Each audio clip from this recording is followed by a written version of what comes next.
إن الحمد لله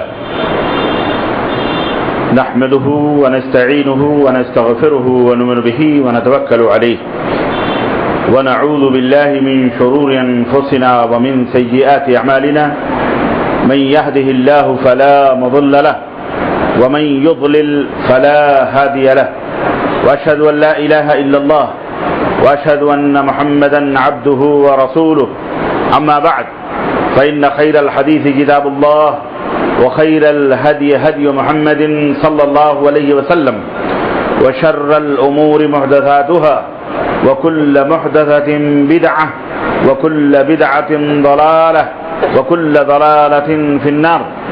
قال الله تبارك وتعالى في كلامه المجيد: يا أيها الناس اتقوا ربكم يا أيها الذين آمنوا اتقوا الله يا أيها الذين آمنوا اتقوا الله حق تقاته ولا تموتن إلا وأنتم مسلمون.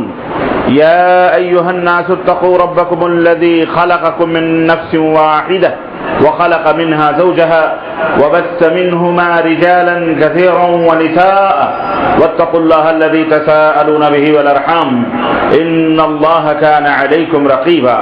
يا أيها الذين آمنوا اتقوا الله يا أيها الذين آمنوا اتقوا الله وقولوا قولا سديدا يصلح يا أيها الذين آمنوا اتقوا الله يا أيها الذين آمنوا اتقوا الله وقولوا قولا سديدا يغفر لكم ذنوبكم وقولوا قولا سديدا يغفر لكم ذنوبكم ومن يطع الله ورسوله فقد فاز فوزا عظيما. اللهم صل على محمد وعلى آل محمد كما صليت على إبراهيم وعلى آل إبراهيم إنك حميد مجيد. اللهم بارك على محمد وعلى آل محمد كما باركت على إبراهيم وعلى آل إبراهيم إنك حميد مجيد. تمام قسم کی حمد و ثنا کبریائی اور بڑائی اس اللہ عز و جل کے لیے لائق و زیبا ہے جس نے ہمیں اور آپ کو پیدا فرمایا، اور بیش بہا درود و سلام اس ذات مبارکہ مطہرہ پر جن کا نام نامی اسم گرامی احمد مصطفیٰ محمد مصطفیٰ صلی اللہ علیہ وسلم.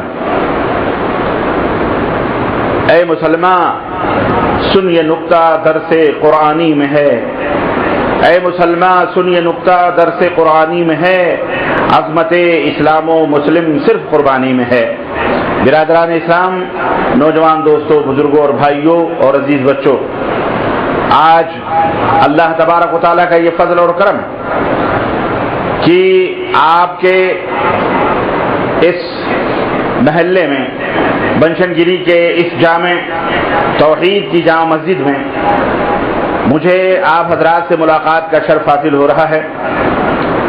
بڑی خوشی اور مسرت کی بات ہے کہ الحمدللہ یہاں کے مسلمانوں نے ایک عظیم الشان مسجد تعمیر کی. اللہ تبارک و تعالی جن لوگوں نے بھی اس میں شرکت کی، اللہ تعالی انہیں جزائے خیر عطا فرمائے، اور اللہ تبارک و تعالی ان کی زندگی، ان کے مال، ان کے ایمان میں سب میں برکت عطا فرمائے، اور اللہ جہنم کے آگ سے سب کو محفوظ رکھے اور جنت الفردوس میں اعلیٰ مقام عطا فرمائے.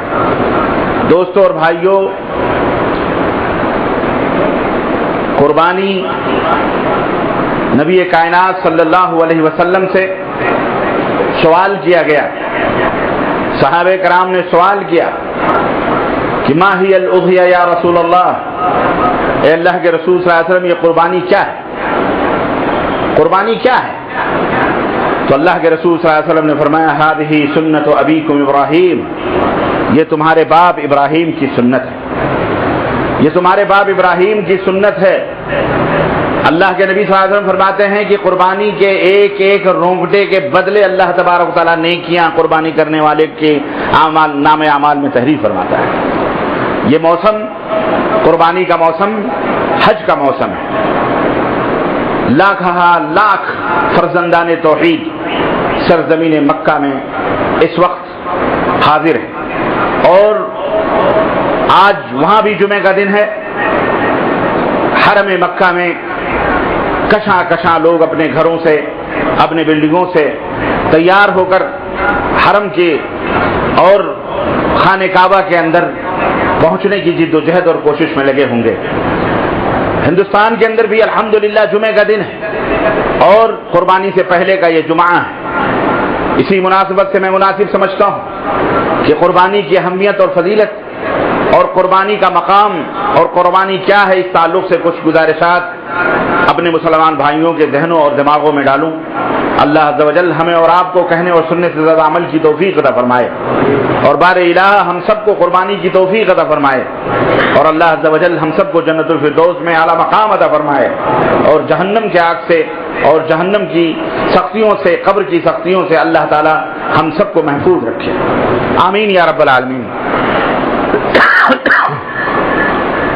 قربانی کا آغاز، قربانی کی ابتدا، اگر اس کی تاریخ آپ دیکھیں گے تو انسانی تاریخ کے ساتھ ساتھ قربانی کا آغاز ہوا ہے۔ حضرت بابا آدم علیہ السلام کے دونوں فرزندوں کے درمیان اختلاف ہوا، جھگڑا ہوا، اللہ تبارک و تعالیٰ نے حکم دیا قربانی پیش کریں، جو حق پر ہوگا اس کی قربانی اللہ تعالیٰ کے ہاں قبول ہوگی، اور جو ناحق ہوگا اس کی قربانی رد کر دی جائے گی۔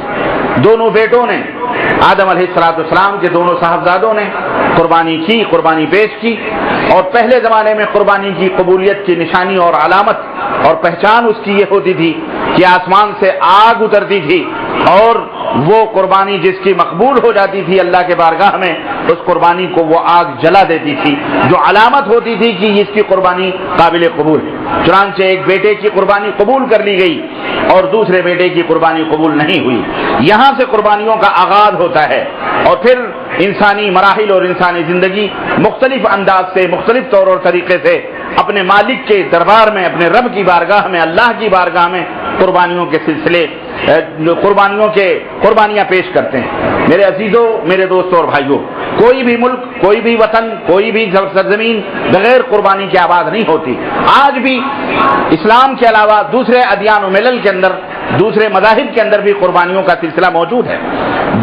بلیدان کر دینا یا بلی چڑھانا یہ قربانی ہی کے معنی میں ہے۔ چنانچہ لوگ اللہ کے سوا غیروں کے نام کی بھی قربانیاں کرتے ہیں، اور اپنے بنائے ہوئے خود ساختہ معبود، جو جھوٹے معبود ہیں، ان کو راضی کرنے کے لیے، ان کو خوش کرنے کے لیے وہ مختلف قسم کی قربانیاں پیش کرتے ہیں۔ کوئی جانور کی قربانی پیش کرتا ہے، کوئی مال کی قربانی پیش کرتا ہے، کوئی کسی کی، کوئی کسی کی۔ المہم ہر ایک قربانیوں کے مرحلے سے گزرتا ہے، کوئی بھی دین، کوئی بھی دھرم ہو۔ یہ اسلام کے اندر کوئی نیا مسئلہ نہیں ہے کہ اسلام نے قربانی کرنے کا حکم دیا، جس طرح سے دشمنان اسلام یہ آواز اٹھاتے ہیں اور بلند کرتے ہیں کہ جب مسلمانوں کی قربانی کا موقع آتا ہے تو ان کی انسانیت اور ان کی محبت حجانوں کے تعلق سے بہت زیادہ پیدا ہو جاتی ہے۔ میرا خیال ہے، اور بلکہ حقیقت یہ ہے کہ یہ اسلام دشمنی کی علامت اور اس کی نشانی ہوتی ہے، کیونکہ قربانی وہ بھی دیتے ہیں، سب دیتے ہیں۔ چنانچہ سرحدوں کے اوپر فوجوں کی قربانی، انسانوں کی قربانی دی جاتی ہے۔ ملک کی بقا اور ملک کے تحفظ کے لیے لوگ اپنے جانوں تک کی قربانیاں دے دیتے ہیں۔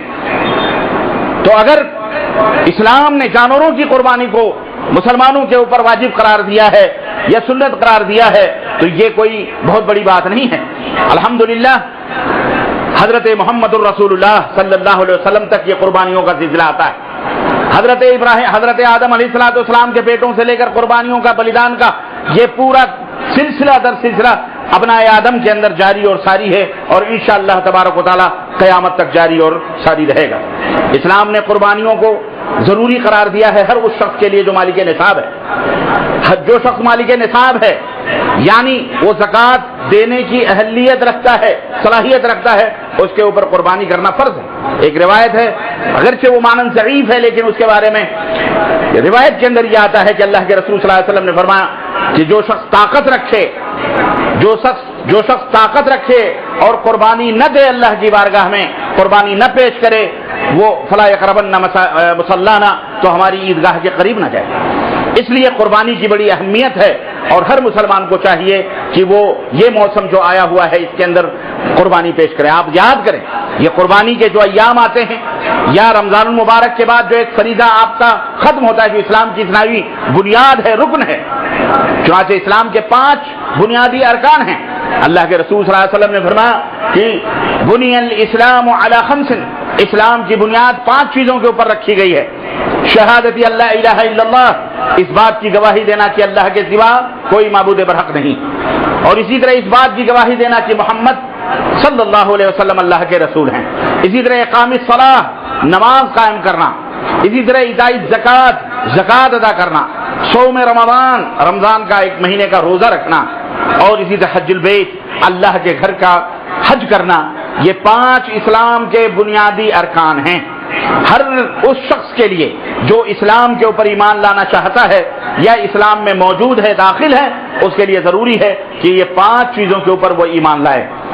لا الہ الا اللہ محمد شہادت، گواہی دینا اس بات کی، اور اسی طرح نبی کریم صلی اللہ علیہ وسلم کے رسالت کی گواہی دینا، اللہ کے وحدانیت کی گواہی دینا، اسی طرح زکوٰۃ ادا کرنا، اسی طرح روزہ رکھنا، اسی طرح سے حج بیت اللہ کرنا۔ نماز یہ توحید کے بعد سب سے، کلمہ شہادت کے بعد سب سے اہم عبادت، سب سے اہم فریضہ نماز کا ہے۔ ایمان کے 6 بنیادی ارکان ہیں۔ اللہ رب العزت کے اوپر ایمان لانا، اللہ کے تمام رسولوں پر ایمان لانا، اللہ کے تمام فرشتوں پر ایمان لانا، اللہ کی تمام نازل کی گئی کتابوں پر ایمان لانا، اللہ کے رسولوں پر ایمان لانا، اور پانچواں ہے یوم آخرت پر ایمان لانا، اور ایمان کا چھٹا اور آخری رکن ہے بھلی بری تقدیر پر ایمان لانا۔ یہ مقدر تقدیر اللہ تبارک و تعالیٰ نے بنائی ہے، اچھی یا بری جو بھی ہے اللہ تبارک و تعالیٰ کی طرف سے۔ تو اس طرح ایمان کے 6 ارکان ہیں، اس کا بھی علم حاصل کرنا اور اس کے بارے میں معلومات لینا ہر مسلمان کے لیے ضروری ہے۔ اپنے بچے، اپنے بیوی، اپنے اہل خانہ افراد، تمام مسلمانوں کے اوپر ضروری ہے کہ ان سب چیزوں کے اندر آپ مکمل طریقے سے معلومات حاصل کریں۔ تو میرے عزیزوں، میرے دوستوں اور بھائیوں، ہر مسلمان کے اوپر جو اللہ اور اس کے رسول کے اوپر ایمان لاتا ہے، قربانی کرنا یہ ضروری ہے جو مالک نصاب ہے۔ کوشش کریں، جد و جہد کریں۔ جب یہ موسم، یہ حج کا مہینہ آتا ہے تو اللہ اکبر، ایک عظیم الشان شخصیت کا تصور، گویا اس کا ایک خاکہ تمام مسلمانوں کے ذہنوں میں آتا ہے۔ وہ بہادر، وہ مرد اہن، وہ اللہ تبارک و تعالیٰ کا نیک اور عظیم بندہ جس کا ذکر قرآن کریم میں بیشتر مقامات پر ہوا ہے، جسے بطور مثال اللہ تبارک و تعالیٰ نے تمام دنیا کے لوگوں کے لیے پیش کیا ہے، جسے خود ہمارے نبی حضرت محمد الرسول اللہ صلی اللہ علیہ وسلم کو حکم دیا گیا کہ واتبع ملت ابراہیم حنیفا، کہ اے میرے نبی آپ بھی ابراہیم کے ملت کی، ابراہیم کے دین کی اتباع اور پیروی کریں۔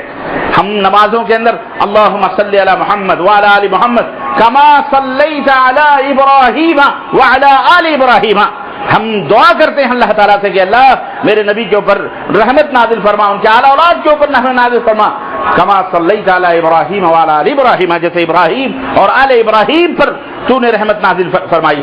تو یہ نمازوں کے اندر یہ یاد ہے حضرت ابراہیم خلیل اللہ علیہ السلام۔ حضرت ابراہیم علیہ السلام کو وہ مقام اور رتبہ ملا کہ اللہ تعالیٰ نے قرآن کریم میں جگہ جگہ ان کی تعریف فرمائی، جگہ جگہ اللہ رب العزت نے ان کا ذکر فرمایا۔ کیوں؟ اس لیے کہ انہوں نے وہ قربانی پیش کی تھی، وہ عظیم الشان کارنامہ انجام دیا جسے تاریخ انسانیت میں بھلایا نہیں جا سکتا ہے۔ چنانچہ جب یہ حج کا مہینہ آتا ہے تو مکمل حج ان سے اور ان کے آل اولاد سے منسلک ہے، مطابق ہے یہ حج کا مہینہ۔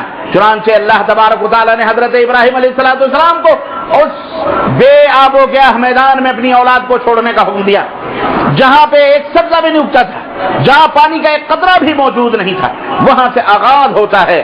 حضرت ابراہیم خلیل اللہ علیہ السلام جن کی پوری زندگی ابتلا میں، آزمائش میں اور مصیبت میں اور پریشانی میں گزری، یہ قرآن کریم کے اندر پورے تذکرے موجود ہیں، گھر سے لے کر باہر تک، اور پھر باہر سے لے کر دوسرے ملکوں اور دوسرے شہروں تک، جہاں جہاں بھی اللہ کے لیے انہوں نے ہجرت کی، جہاں جہاں بھی وہ گئے، وہیں ابتلا اور آزمائشوں سے انہیں دوچار ہونا پڑا۔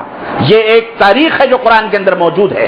قرآن کریم پڑھیے اور حضرت ابراہیم علیہ السلام کی حیات مقدسہ سے اور ان کی بہترین اور پاکیزہ زندگی سے ہر مسلمان کے لیے اس کے اندر عبرت ہے، نمونہ ہے۔ آج جب بھی کوئی پریشانی آوے، جب بھی کوئی دکھ آوے، جب بھی کوئی دین کی راہوں میں ابتلا اور آزمائش آوے، حضرت ابراہیم علیہ السلام کو آپ یاد کریں۔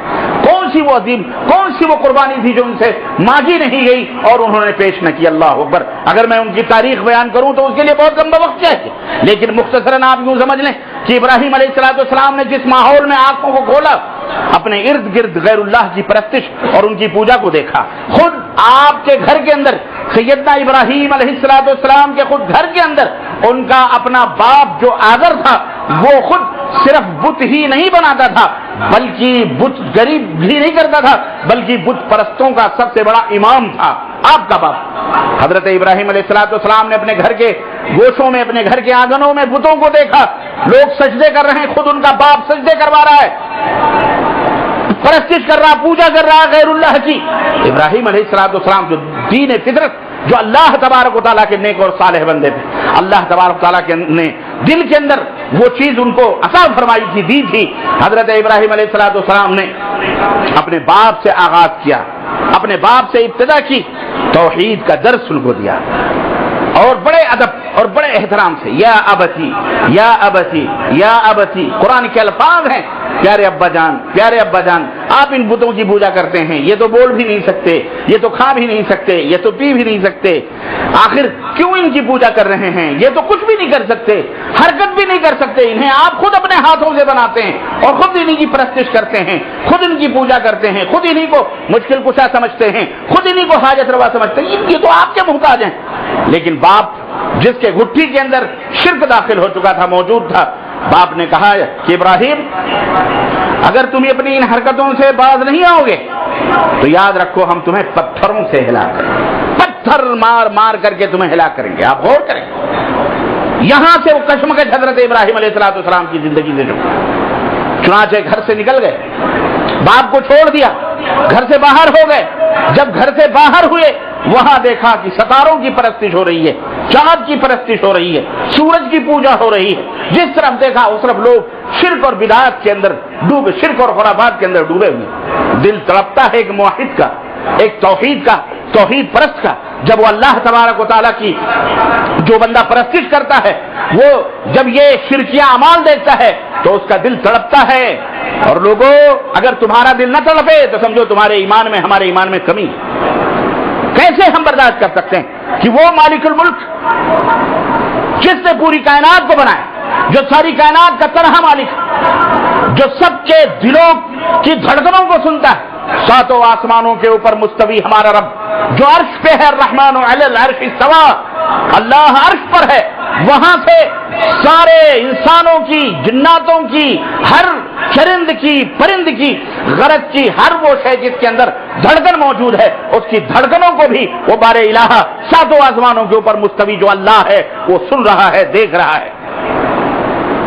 اس کے قبضے میں ساری کائنات ہے، اس کے حکم کے بغیر ایک پتا بھی نہیں ہلتا ہے، وہ جو چاہتا ہے کرتا ہے، وہ مالک الملک ہے۔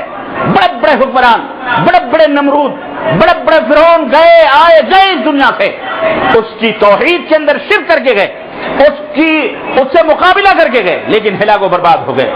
اللہ تبارک و تعالیٰ نے سمندروں کے اندر غرق کر دیا، اللہ تعالیٰ نے تہس تہس کر دیا، زمینوں کے اندر انہیں دھنسا دیا۔ آج میرے عزیزوں ان کا کوئی نام لیوا نہیں موجود ہے اس دنیا میں، لیکن اللہ کی عظمت اور اللہ کی شان اور اللہ کی کبریائی اور بڑائی کا ڈنکا چہر داغ عالم میں الحمدللہ بج رہا ہے، اور جہاں قیامت تک انشاءاللہ تبارک تعالیٰ بجتا رہے گا۔ اور جب تک اس روئے زمین پر ایک اللہ کی توحید کی آواز کو بلند کرنے والا بندہ رہے گا، ایک بندہ، اللہ تبارک تعالیٰ یہ چاند اور یہ سورج باقی رکھے گا، یہ زمین باقی رہے گی، یہ سورج نکلتا رہے گا، یہ رات آئے گی، دن جائے گا، باقی رہے گا، اس ایک موحد کی وجہ سے، اس ایک توحید پرست کی وجہ سے۔ میرے عزیزو، اللہ کی توحید کوئی معمولی نہیں ہے۔ حضرت ابراہیم علیہ السلام کی جب تعریف اللہ نے کی، قرآن کریم اٹھائیے اور دیکھیے، جب تعریف کی اللہ تبارک و تعالیٰ نے سیدنا ابراہیم کی تو یہ نہیں کہا کہ وہ بہت بڑے نمازی تھے، یہ نہیں فرمایا کہ وہ بہت بڑے زکات دینے والے تھے، یہ نہیں کہا کہ وہ بہت بڑے جو ہے اخلاق اور بہت بڑے اطاعت اپنے ماں باپ اور محلے اور جو ہے شہروں کے لوگوں سے محبت کرنے والے تھے، نہیں، بلکہ اللہ نے ان کی تعریف کی تو تعریف حنیفا اللہ رب وما کان من المشرکین۔ اللہ تبارک تعالیٰ نے فرمایا ساری دنیا سے منہ موڑ کر اللہ کی طرف رخ کرنے والا میرا بندہ، وما کان من المشرکین، اور ابراہیم مشرکوں میں سے نہ تھے، ابراہیم مشرکوں میں تھے۔ اے مسلمانوں، غور کرو قرآن کے اس ایک لفظ پر، اللہ نے اور بہت ساری خوبیاں حضرت ابراہیم کے اندر موجود تھیں، لیکن جس عظیم خوبی کا ذکر فرمایا وہ کیا تھا کہ وہ موحد تھے، ان کے اندر شرک موجود نہیں تھا. یہ نقطہ غور کریں آپ. آج لوگ لوگوں کے اخلاق کی بات کرتے ہیں, آج لوگ لوگوں کے خیرات کی اور صدقات کی بات کرتے ہیں. وہ فلاں بہت بڑا خیرات دینے والا, وہ بہت بڑا سخی, وہ بہت بڑا اخلاق کا مالک, وہ بہت بڑا متواضع, بہت بڑا تواضع اور انکساری, لوگوں سے بڑے اچھے اخلاق سے ملتا, بہت زیادہ خرچ کرنے والا, وہ دین کی راہوں میں یہ کرنے والا وہ کرنے والا. یہ تمام سب چیزیں اچھی ہیں, لیکن کب؟ جب اس کے ساتھ توحید موجود ہو. توحید موجود ہو. اگر توحید موجود نہیں ہے تو تمہارے امامے کتنے بڑے کیوں نہ ہو, تمہاری ہماری داڑھیاں کتنی لمبی کیوں نہ ہو, ہمارے جو ہے صدقات اور خیرات کتنے زیادہ کیوں نہ ہو, اگر توحید موجود نہیں ہے تو یہ سب بیکار ہے. کوئی حیثیت اللہ تبارک و تعالیٰ کے ہاں نہیں رہتی. ابراہیم علیہ السلام کے اندر جو عظیم الشان خوبی تھی وہ یہی تھی کہ پوری دنیا کو ٹھوکر مارا, ضرورت پڑی تو گھر سے بھی نکلے, باپ کو بھی چھوڑا, محلے کو بھی چھوڑا, قوم و ملت کو بھی چھوڑا, اور قوم و ملت نے انہوں نے تو انہیں دعوت دی, لیکن اس کی پاداش میں ان کے ساتھ جو ہوا وہ تو ہوا ہی. اس لیے یہ درس ہے عظمت اسلام و مسلم صرف قربانی میں ہے. قربانی صرف جانور کا ذبح کر دینا نہیں ہے کہ آپ نے جانور ذبح کر دی, آپ فریضے سے ادا ہو گئے, ٹھیک ہے ایک سنت ہے, لیکن پوری زندگی, پوری تاریخ یہ قربانی سے ہماری بڑی ہے, بلیدان سے بڑی ہے ہماری زندگی. جہاں کہیں بھی جب بھی ضرورت پڑی ہے اسلام نے اپنے ماننے والوں سے قربانی کا مطالبہ کیا ہے. مال کی قربانی ہو, جان کی قربانی ہو, کسی وقت کی قربانی ہو, کسی بھی چیز کی قربانی ہو, مسلمان کامیاب ہو سکتا ہے, اسلام باعظمت ہو سکتا ہے, اسلام سربلند ہو سکتا ہے تو صرف اور صرف قربانیوں سے ہو سکتا ہے. وقت کی قربانی دیجیے, ہر چیز کی, اس کے اندر پنہا ہے یہ تمام سب چیزیں, پوشیدہ ہیں آپ کے تمام چیز. نماز آپ پڑھنے آتے ہو یہ بھی قربانی ہے. آپ اپنے نرم بستروں کو چھوڑتے ہیں, ٹھنڈیوں کا مہینہ ہو ٹھنڈے پانیوں سے وضو کرتے ہیں, آپ اپنے گھر کو چھوڑ کر مسجد کی طرف آتے ہیں, بیوی بچوں کو چھوڑ کر مسجد میں آتے ہیں. قربانی ہے یہ, وقت کی قربانی ہے, یہ زندگی کا صدقہ ہے, یہ دے کر کے آتے ہیں. یہ بہت بڑی عظمت کی بات ہے. ضرورت پڑتی ہے اللہ کے دین کے لیے, اللہ کے راستے میں خرچ کرتے ہیں, اپنے بیوی پر خرچ کرتے ہیں, اپنے بچوں پر خرچ کرتے ہیں, محلے والوں پر خرچ کرتے ہیں, غریبوں مسکینوں پر خرچ کرتے ہیں, رب کے قرآن کو پھیلانے میں خرچ کرتے ہیں, رب کی مسجدوں کو آباد کرنے میں اپنے پیسوں کو خرچ کیجیے. مال کی قربانی ہے, یہ قربانیاں ہیں. تو مسلمان اسلام باعظمت ہو سکتا ہے, باعزت ہو سکتا ہے قربانیوں کے ذریعے سے. اس لیے میرے عزیزو, ہر چیز کی قربانی, صرف جانور ذبح کر لینا ہی قربانی نہیں. حضرت ابراہیم علیہ السلام نے اپنے باپ کی قربانی دی, اپنے گھر کی قربانی دی, اور ضرورت پڑی تو اپنے بیٹے کی بھی قربانی دی. ہذہ سنت ابیکم ابراہیم. اللہ تبارک تعالیٰ کتنی آزمائش ہو سکتی, کتنی آزمائش. اللہ اکبر, جان کی بھی قربانی دی. آپ کو نہیں معلوم کہ جب قوم و ملت میں توحید کا غلغلہ, توحید کا نعرہ بلند کیا حضرت ابراہیم علیہ السلام تو ٹھنڈے پیٹوں انہوں نے نہیں برداشت کیا اس دعوت کو. یہ دعوت ہی ایسی دعوت ہے کہ جب کبھی بھی آپ اس سے آغاز کرو گے, رب ذوالجلال کی قسم ہے, سب سے پہلا گالیوں کا پتھر اپنوں سے آئے گا, اپنوں سے آئے گا. اپنے آپ کی مخالفت کریں گے. کیوں؟ اس لیے کہ وہ باپ داداؤں کے نقشے قدم پہ چلنے والے, انہیں یہ آواز اجنبی سی لگ رہی ہے, انہیں یہ دعوت اجنبی سی لگ رہی ہے, انہیں نہیں پتا ہے, انہیں نہیں بتایا گیا. انہیں بتایا گیا اللہ پر ایمان لاؤ, رسول پر ایمان لاؤ, باقی جو کچھ بھی چاہو کرو. ایسا چلتا ہے؟ ایسا نہیں چلتا ہے, ایسا نہیں چلتا ہے. شادی کرنے کے بعد بیوی کا فرض بنتا ہے کہ وہ اپنے شوہر کے بسترے کو کسی غیر مرد سے ناپاک نہ کرے, اس سے پہلے جو بھی کرتی رہے وہ اس کا معاملہ اللہ کے ہاتھ. لیکن شادی کے بعد کوئی بھی عورت کتنی بھی خوبصورت کیوں نہ ہو, آپ کی ہماری بیویاں کتنی بھی اچھی کیوں نہ ہو, کتنی بھی ملنسار کیوں نہ ہو, کتنی بھی بااخلاق کیوں نہ ہو, کتنی بھی نیک اور متقیہ اور پرہیزگار سب کچھ ہو, لیکن اگر ہم نے دیکھا کہ ہمارے ساتھ جو اس کے پورے جسم پر ہمارا حق ہے, کسی ایسے مرد کے ساتھ جو اس کے لیے محرم ہے, غیر محرم ہے, اس کے ساتھ وہ شیک ہینڈ کر رہی ہے, مسکرا کے باتیں کر رہی ہے, ہمارا ماتھا ٹھنک جائے گا. کہ جائے کہ اگر وہ ہمارے بسترے میں کسی غیر مرد کو شریک کرے, ہم اسے برداشت کر سکتے؟ بولو, نہیں کر سکتے اسے برداشت.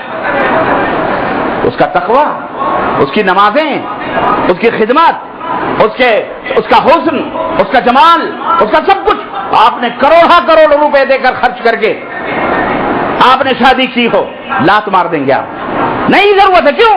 اس لیے کہ یہ فاحشہ ہے, میرے بسترے کو یہ گندا کر رہی ہے, میں اس کی نماز, کوئی یہ دکھاوا ہے. اس کا روزہ کچھ بھی نہیں. ہماری نظر میں اس کی کوئی حیثیت ہے کہ نہیں؟ صرف اس میں کہ اس نے غیر مرد کو بستر پر بٹھایا. وہ مالک الملک جو تمام غیرت مندوں سے بھی بڑا غیرت مند ہے، وہ یہ کیسے برداشت کر سکتا ہے؟ زمین اس کی، آسمان اس کے، فضائیں اس کی، سورج کی روشنی وہ دیتا ہے، پانی وہ پلاتا ہے، دلوں کی دھڑکنوں کو وہ جانتا ہے، روح تمہارے جسموں کے اندر اس نے ڈالی، مٹی سے تمہیں انسان بنایا، تمہیں عظمت عطا فرمائی، تمہیں لقد کرمنا بنی آدم کا خطاب عطا فرمایا، تمہاری رشد و ہدایت کے لیے انبیاء اور رسولوں کو بھیجا. سب کچھ اس نے کیا، سب کچھ اس نے کیا. چلنے پھرنے کا سلیقہ، سوچنے کے لیے دماغ، دیکھنے کے لیے آنکھیں، سننے کے لیے سماعتیں، بولنے کے لیے زبان، سونگھنے کے لیے ناک، ہاتھ پیر، سب کچھ عطا فرمایا. اور اس کی ذات میں تم اسی کے بنائے ہوئے پتلوں کو، اسی کے بنائے ہوئے انسانوں کو شریک کرو، ساجیدار بناؤ. یا رسول اللہ المدد، یا غوث المدد، یا فلاں المدد، یا فلاں، اسی کے بنائے مردوں کے اوپر جا کے سروں کو جھکاؤ. وہ کیسے برداشت کر سکتا ہے؟ تم یہ نہیں برداشت کر سکتے کہ تمہاری بیوی اپنے پڑوسی کو سوٹتے بیٹھتے پکارے. برداشت کر سکتے ہو؟ نہیں برداشت کر سکتے ہو. ایک دو دفعہ برداشت کرو، اس کے بعد برداشت نہیں کرو گے. کیا بات ہے، یہ ہمیں چھوڑ کر اپنے پڑوسی کو بلاتی ہے؟ ہماری غیرت بیدار ہو جائے گی. اور اللہ کے سوا تم غیروں کو پکارو. اینٹ اور پتھر کو آواز دو، مردوں کو آواز دو، قبروں کو آواز دو، اور نہ جانے پیڑ پودے، سورج چاند کی پوجا، وہ کیسے برداشت کر سکتا ہے؟ یہاں سے جب آپ کھلم کھلا توحید کا اظہار کریں گے، وہاں سے گالیوں کے پتھر آئیں گے، وہاں سے اینٹ آئیں گے، وہاں سے دشمنیاں پیدا ہوں گی. تمہارا اپنا بھائی دشمن بنے گا، تمہارا اپنا باپ دشمن بنے گا، تمہارے اپنے محلے کے، گھر کے، گاؤں بستی کے لوگ دشمن بنے گے. لیکن اس وقت سوچنا کیا کہ یہ تو روایت رہی ہے نبیوں کی، رسولوں کی. وہی محمد الرسول اللہ صلی اللہ علیہ وسلم پورے مکے کے اندر 40 برس تک زندگی گزارتے. امین اور صادق کا خطاب ملتا ہے. بہت بڑے امانت دار ہیں. محمد بن عبداللہ صلی اللہ علیہ وسلم بہت بڑے امانت دار ہیں، بہت بڑے سچے ہیں، بہت بڑے نیک ہیں، بہت بڑے پرہیزگار. اس میں کوئی شک نہیں، اس میں کوئی شک نہیں. ہمارے نبی حضرت محمد الرسول اللہ صلی اللہ علیہ وسلم جس طرح نبوت کے بعد پاکیزہ تھے، اسی طرح نبوت سے پہلے بھی اللہ تعالیٰ نے آپ کو پاکیزہ رکھا تھا. اعلیٰ نسب کے اندر پیدا کیا، اعلیٰ خاندان کے اندر پیدا کیا، اعلیٰ صفات عطا فرمائے، اعلیٰ حسن و جمال عطا فرمایا کہ جس طرف کوئی دیکھ لیتا تھا تو وہیں ان کا کلمہ پڑھ لیا کرتا تھا. یہ عالم تھا.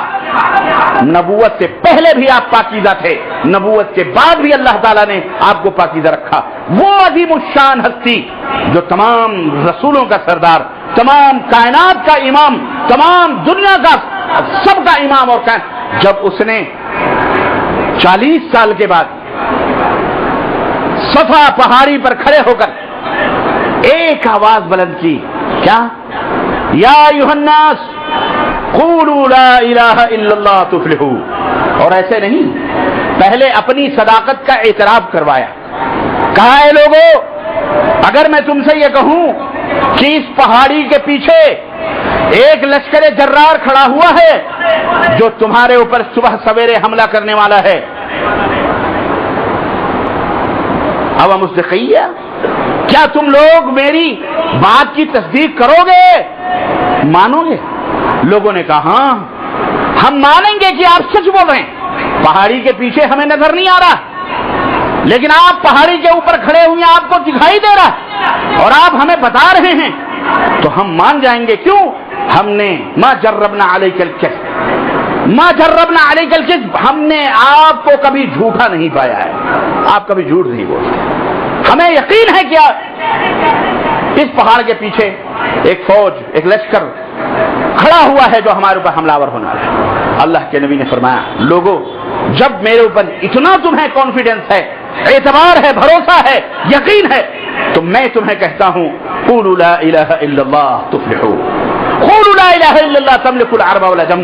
اے لوگوں لا الہ الا اللہ کہہ لو، عرب و عجم کے مالک بن جاؤ گے، دنیا تمہاری ٹھوکروں میں ہوگی، کیسر و کسریٰ کے تاج تمہارے قدموں میں آئیں گے، کامیاب ہو جاؤ گے، آخرت میں اللہ تمہارے گناہوں کو معاف فرما دے گا، جنت عطا فرمائے گا. اے لوگوں لا الہ الا اللہ پڑھو. جب آپ نے یہ دعوت دی، یہ دعوت کا ہمیں اردو میں ترجمہ ہم پڑھتے ہیں عربی میں لا الہ الا اللہ، ہمیں پتہ ہی نہیں. اس اس کو عرب بہت زیادہ جانتے تھے.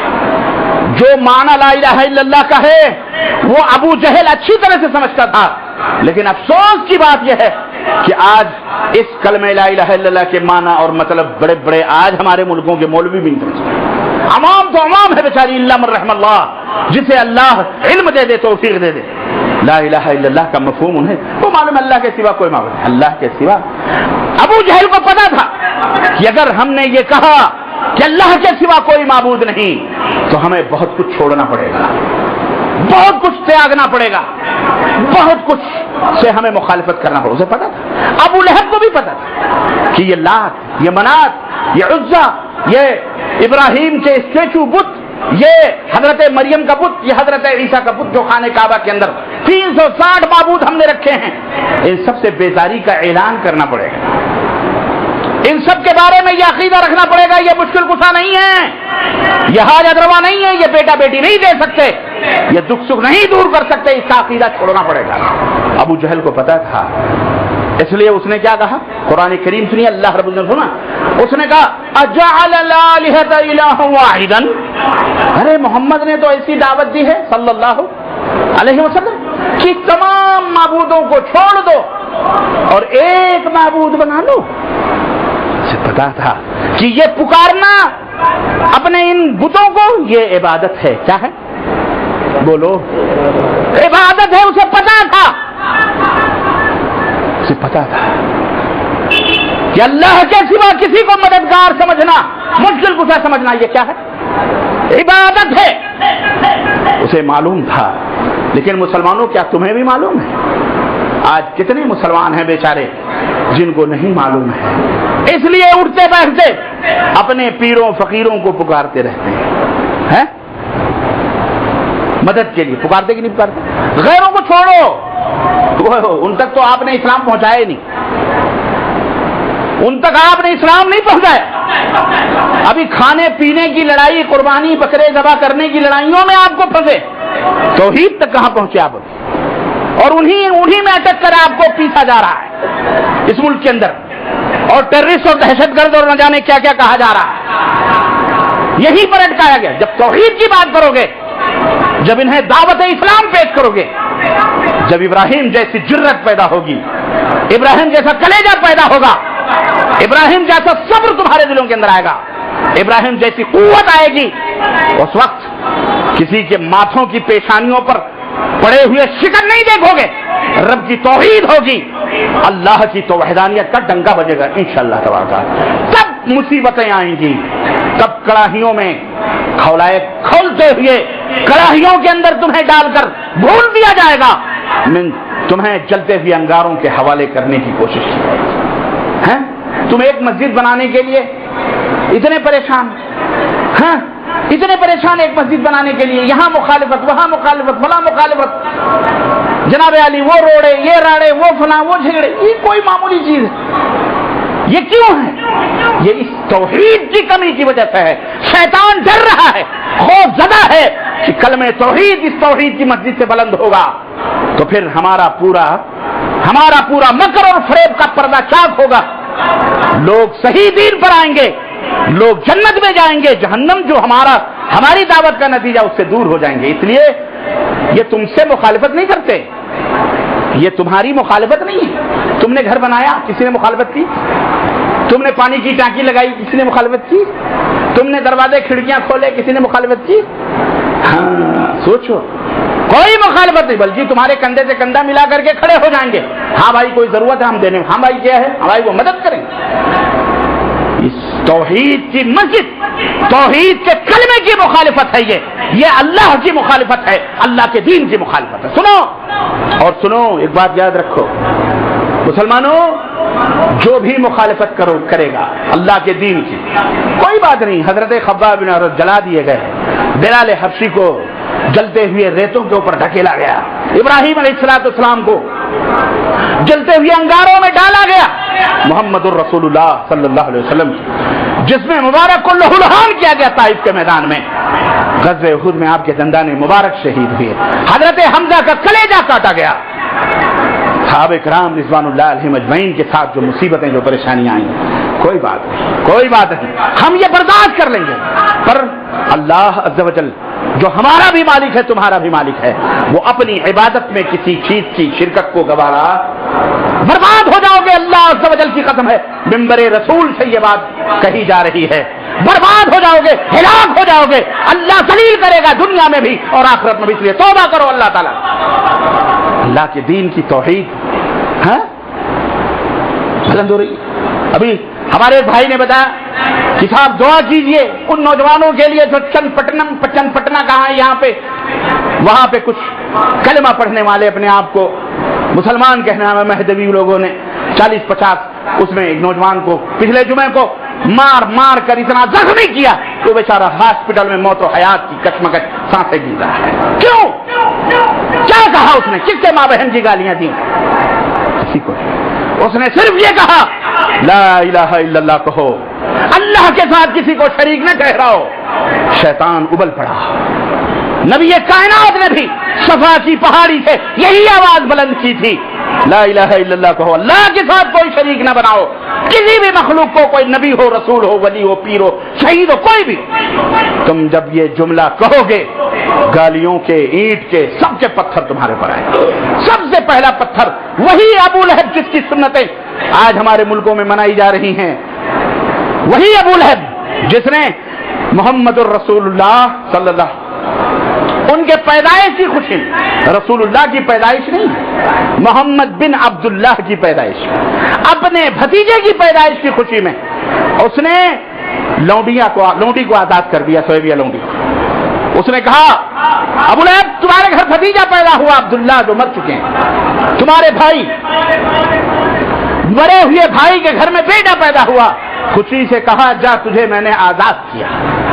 وہی خوشی و مسرت والا ابو لہب جب وہی رسول اللہ بنائے گئے محمد صلی اللہ، اور جب انہوں نے کلمہ توحید بلند کی تو گالیوں کا پتھر اس کی طرف سے، اس نے کیا کہا تبا لک یا محمد صلی اللہ علیہ وسلم الہذا جماعتنا، محمد صلی اللہ علیہ وسلم تیرے ہاتھ ٹوٹ جائیں، تو ہلاک و برباد ہو جائے، کیا اسی لیے ہمیں تو نے پہاڑی اس صفا پہاڑی کے نیچے جمع کیا تھا؟ اسی لیے جمع کیا تیرے ہاتھ ٹوٹ جائے۔ اللہ کتنا بڑا خطرناک جملہ، چاچا بھتیجے کو یہ کہہ رہا ہے تیرے ہاتھ ٹوٹ جائیں، ہلاک ہو جائے، برباد۔ وہی چاچا جو پیدا ہونے پر لونڈی کو آزاد کیا تھا، آج وہی چاچا ہیں آج جس کی سنتیں خوشیوں میں منائی جا رہی، نبی کی وفات پر میلاد کا نام لے کے عید میلاد میں منایا جائے۔ اللہ ہدایت عطا فرمائے، بولو آمین۔ یہ دعوت ایسے دنیا تک نہیں پہنچی ہے میو میو میو میو میو میو کر کے، چپکے ایک مولوی صاحب فضائل بیان کرتے، قرآن کا یہ کی فضیلت، قرآن کی یہ فضیلت، قرآن کی یہ فضیلت۔ نیا مسلمان تھا، مولوی صاحب کے درس میں بیٹھتا تھا،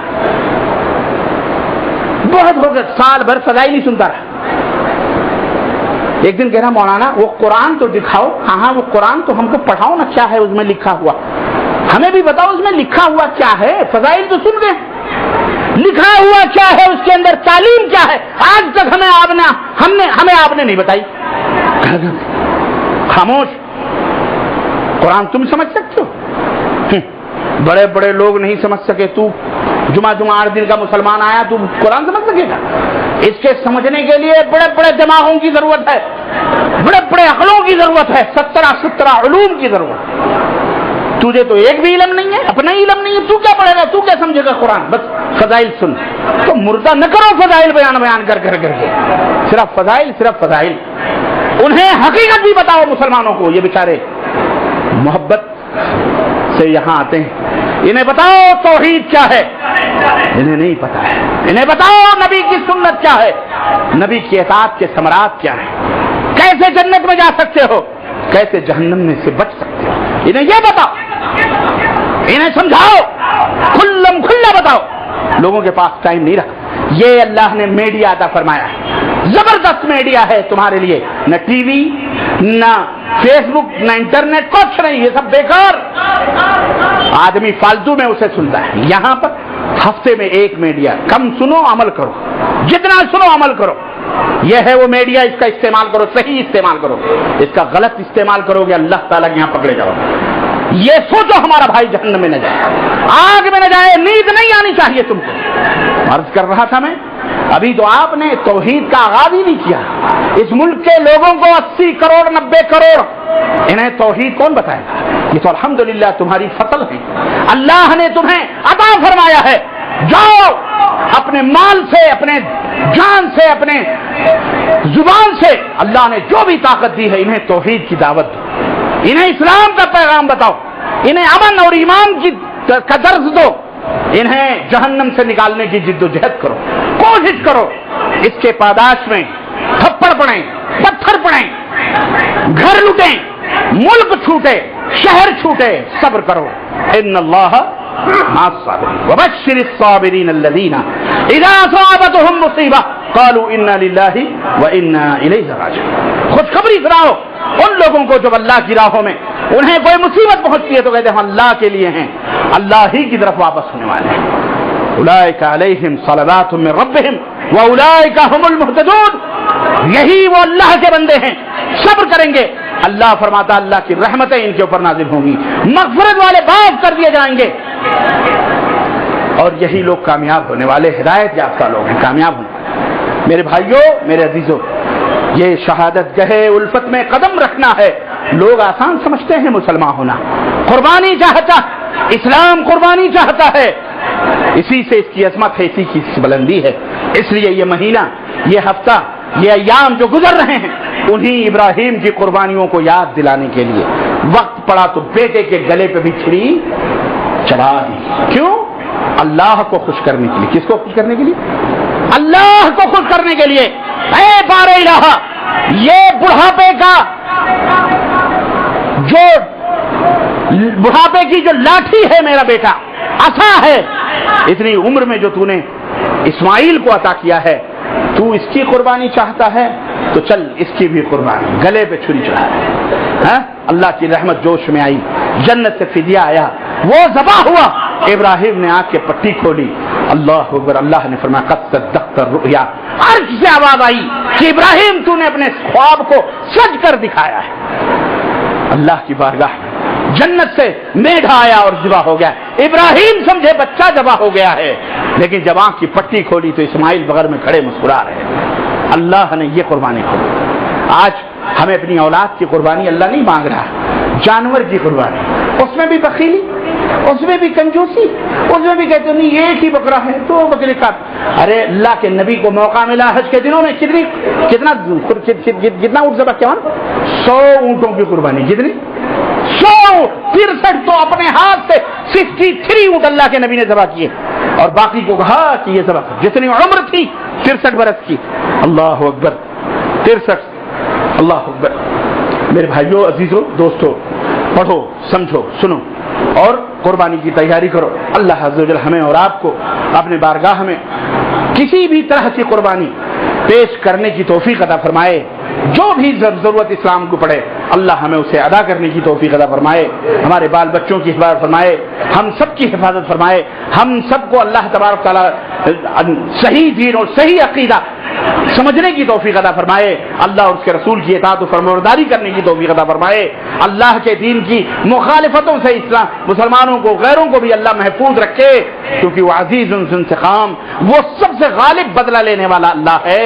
اللہ تعالیٰ, اللہ اپنے آزمائش سے اللہ ہم سب کو محفوظ رکھے, اور اللہ اپنے عذاب سے ہم سب کو محفوظ رکھے, اور اللہ ہم لوگوں کی زندگی میں برکت عطا فرمائے. تمام مسلمانوں کی حفاظت فرمائے. ہمارے اپنے وطن کی اللہ حفاظت فرمائے. ہمارے اپنے محلے اور قریے, بستی, شہر جہاں کہیں بھی اسلام اور مسلمان رہتے اور بستے ہیں, اللہ تعالیٰ کلمہ پڑھنے والے لوگ, اللہ ان کی بہن بیٹیوں کی آبرو, ان کی عزت, بچوں کی, سب کے جانوں کی اللہ حفاظت فرمائے. اللہ ہمارے وطن کی حفاظت فرمائے, دشمنوں سے ہمارے وطن کی حفاظت فرمائے, اور ہم سب کو اپنے وطن میں خوش اور خرم رہنے کی توفیق عطا فرمائے. آمین یا رب العالمین. بارک اللہ لنا ولکم فی القرآن العظیم ونفعنی وإیاکم بالآیات والذکر الحکیم. انہ تعالی جواد کریم ملک رؤوف رحیم.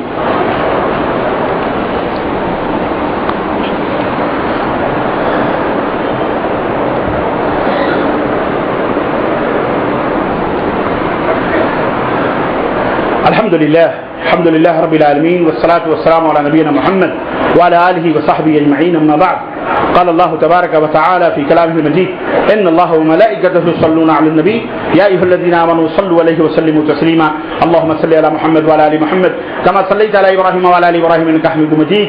اللهم بارك على محمد وعلى آل محمد كما باركت على إبراهيم وعلى آل إبراهيم إنك حميد مجيد. عباد الله رحمكم الله، إن الله يأمر بالعدل والإحسان وإيتاء ذي القربى وينهى عن الفحشاء والمنكر والبغي يعظكم لعلكم تذكرون. ولذكر الله تعالى أعلى وأولى وأعز وجل وأتم وأعظم وأكبر والله يعلم ما تصنعون.